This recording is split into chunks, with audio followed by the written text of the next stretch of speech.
ஆந்திரால சொல்லியிருக்காங்க Chandrababu Naidu, every year 18 வயசு தாண்டினவங்களுக்கு வீட்டுல எவ்வளவு பேர் இருந்தா அவ்வளவு பேருக்கு 1500 கொடுக்கறேன்னு சொன்னாங்க. 2 வருஷம் ஆகுது, ஒரு பைசா கூட கொடுக்கல. ஆனா உங்க சிஎம் சொன்னது சொன்னபடியா எவ்ரி மந்த் வீட்ல அந்த ஹெட் யார் இருக்காங்களோ அந்த ஹெட் அந்த லேடிக்கு 1000 rupees தான் போகுது. அது லீடர்னா ஒரு வார்த்தை கொடுத்தா அது சிஎம்ஆ சைன் பண்ண உடனே அவங்க செய்ய வேண்டியது செஞ்சுட்டே போனோம். அது கேள்விப்பட்ட உடனே எனக்கு ரொம்ப சந்தோஷமா இருந்தது. பணக்காரங்களுக்கு ஒரு 1000 ரூபாய் ரொம்ப கம்மியா தோணும். ஆனா middle class, below middle class அவங்களுக்கு 1000 பெரிய விஷயம் தான். ஏன்னா நானும் ஒரு மிடில் கிளாஸ்ல இருந்து தான் வந்திருக்கேன்.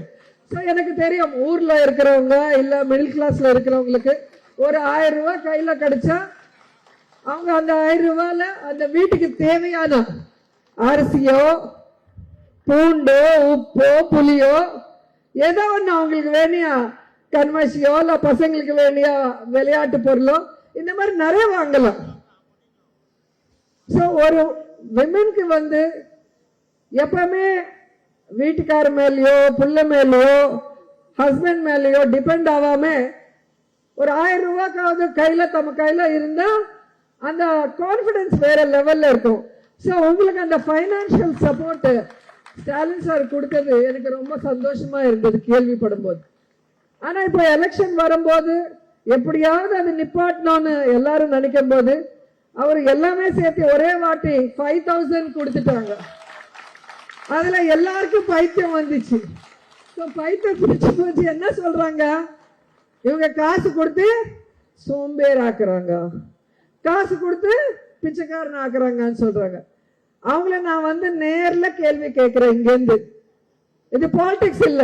ஆஸ் எ விமன் நான் ஒரு நல்லது செஞ்சாரு சிஎம், அது நீ எப்படி பிச்சைக்காரன் பிச்சை போடுறாங்கன்னு சொல்றீங்க, எப்படி சோம்பேறி ஆக்குறீங்கன்னு சொல்றீங்கன்னு கேட்கிறேன். ஏன்னா இப்ப கார்பரேட் அவங்க பாத்தீங்கன்னா 1000 கோடி கடன் வாங்குவாங்க, லட்ச கோடி கடன் வாங்குவாங்க, அது திருப்பி கொடுக்காம ஏமாத்துவாங்க.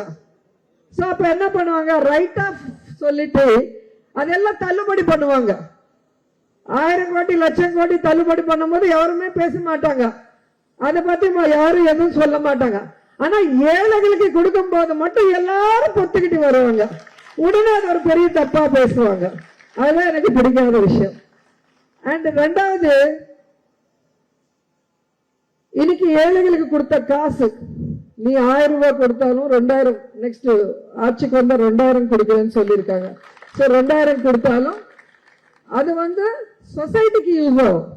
உங்களுக்கு அந்த 1000 ரூபாய்ல நீங்க ப்ரொவிஷன் ஷாப்புக்கு போகலாம், துணி கடைக்கு போகலாம், இல்ல விளையாட்டு பொருள் பசங்களுக்கு வாங்க போகலாம், காசு இங்கே சுத்தும்.